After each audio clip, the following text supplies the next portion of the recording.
حضرت ابو الاسود بلی رحمۃ اللہ فرماتے ہیں، میں نے حضرت معاذ بن جبل رضی اللہ عنہ سے گزارش کی کہ آپ مجھے اس شیطان کا قصہ سنائیں جس کو آپ نے گرفتار کیا تھا، تو انہوں نے فرمایا کہ مجھے جناب رسول صلی اللہ علیہ وآلہ وسلم نے صدقات مسلمین کا نگران مقرر فرمایا، تو میں نے ان کھجوروں کو ایک کمرے میں رکھ دیا۔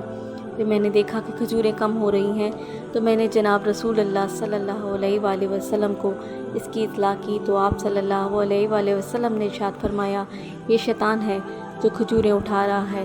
تو میں اس کمرے میں داخل ہو گیا اور دروازے کو بند کر دیا، تو ایک بہت بڑی تاریکی آ کر دروازے پر چھا گئی۔ پھر اس نے ہاتھی کی شکل اختیار کی، پھر ایک اور شکل اختیار کی، پھر دروازے کے شگاف سے داخل ہو گئی، تو میں نے بھی ہمت باندھ لی۔ اس نے کھجوریں کھانا شروع کر دیں، تو میں نے اس پر چھلانگ لگا کر پکڑ لیا اور ہاتھ اس کی طرف کرتے ہوئے کہا، اے دشمن خدا! تو اس نے کہا، مجھے چھوڑ دو، میں بوڑھا ہوں، عیالدار ہوں، فقیر ہوں اور نصیبین کے جنات میں سے ہوں۔ اس بستی میں جس میں تمہارا نبی مبعوث ہوا ہے پہلے ہم رہا کرتے تھے، جب ان کو مبعوث کیا گیا تو ہمیں یہاں سے نکال دیا گیا، تو مجھے چھوڑ دو، میں تمہارے پاس کبھی نہیں آؤں گا۔ تو میں نے اس کو چھوڑ دیا۔ جناب نبی کریم صلی اللہ علیہ وآلہ وسلم کی خدمت بابرکت میں حضرت جبرائیل علیہ السلام تشریف لائے اور اس واقعے کی اطلاع فرما دی، تو آپ صلی اللہ علیہ وآلہ وسلم نے صبح کی نماز پڑھائی۔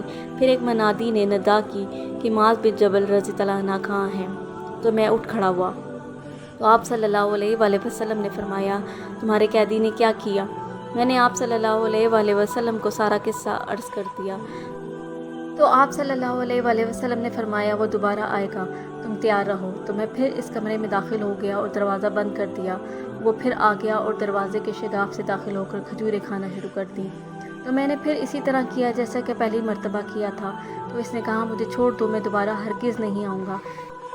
میں نے کہا، اے دشمن خدا! تو نے کہا نہیں تھا میں دوبارہ بالکل نہیں آؤں گا۔ اس نے کہا، اب ہرگز نہیں آؤں گا، اور اس کی نشانی یہ ہے کہ تم میں سے جو شخص سورہ بقرہ کی آخری حصے کی تلاوت کرے گا، تو ہم جنات میں سے کوئی بھی اس رات میں اس کے گھر میں داخل نہیں ہو سکے گا۔